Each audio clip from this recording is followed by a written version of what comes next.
odayaal ku shiray magaalada Afgooye ee gobolka Shabeellada Hoosena waxa ay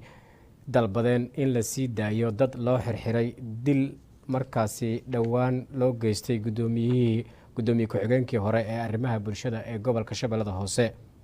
wariyahayga Cabdulle Cali online ayaa warka Afgooye ka soo diray. lixdii bishii aynu soo dhaafnay ee November waxaa degmada Afgooye ka dhacay qarax nuuciisu ah bamgacmeed kaas oo lagu dilay gudoomiye ku-xigeenkii maamulka gobolka Shabeellaha Hoose Cumar Maxamuud Cilmi. guriga lagu weeraray bamgacmeedka waqtiga waxaa gudoomiyihii geeriyooday la joogay dad aad u fara badan kuwaas oo hay'adda dambi baarista Soomaaliya ay xirtay, waxaana waxgarad ka mid ah dadkii maalinta goobta joogay oo maanta saxaafadda kula hadlay degmada Afgooye ay dalbadeen in la soo daayo dad ay sheegeen in ay ku xiran yihiin cadaalad darro. leena maanta cabasho ah cadaalad darro aan ka tabanayno koonfur galbeed dawladda CID-da xabsiga dhexe intaasoo dhan cadaalad darro aan ka tabanayno ayaa halkan shir jiraad uga qabanaynaa maanta. shirkaasoo ah dhacdadii ka dhacday 6 Oktoobar November 6 November dhacdadii ka dhacday guriga gudoomiye ku-xigeenka arrimaha bulshada ee gobolka Shabeellada Hoose Cumar Maxamuud Cilmi Cumar Carabi oo xaq ilaah u dhintay 27 qofood aan ku fadhino meeshaasi shir aan meesha ugu joognay oo aan uga hadlaynay oo qaraabada qaaraan lagu saarayay aan uga hadlaynay bamba ayaan lagu soo tuuray iyadoo maalin caday ah 12 saac oo rubi dhimanay ahayd habeen ma ahayn maalin caday ahayd ninka saddexaad u dhawaayaan u ahay anigu oo u fadhiyay ilaahay ay ugu tababaray labada qofood oo ag fadhida waa ay ku dhaawacantay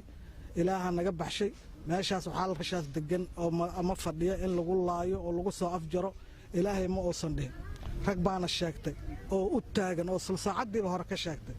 annagii ehelkii qaraabadii oon u joognay intaas ag fadhina ah na waxaa la yiri dadka dilaad ka dambeyseen annaga ninkaas odagahay markuu dhintay goob joogaan ahayn nin liira aale bambada soo tuura mahan u fadhiisaan ma jiro dad oo ninkaas naftiisa u rabaa hadduu nin wax tuurayaa oo jiro meesha ma fadhiisteen niman meesha fadhinaa tuuray meeshay ka tuureenna waa la geeyey arrintii noocaasee dad aan dembi lahayn in loo dadbo dhan kaleeto waxay ila tahay inay cadaalad darro tahay saasaan doonaynaa dadkaasu muddo badan uu xiran yahay dadkii la soo deedeeyaa laga reebtay wax dembioo lagu hayaa ma jiro waa shabaab aa la yidhi waa shabaab maxay ku yihiin weligood shabaab ma tegin mana naqan waxaan rabnaa dawladda sharciga inaan la jebin dadka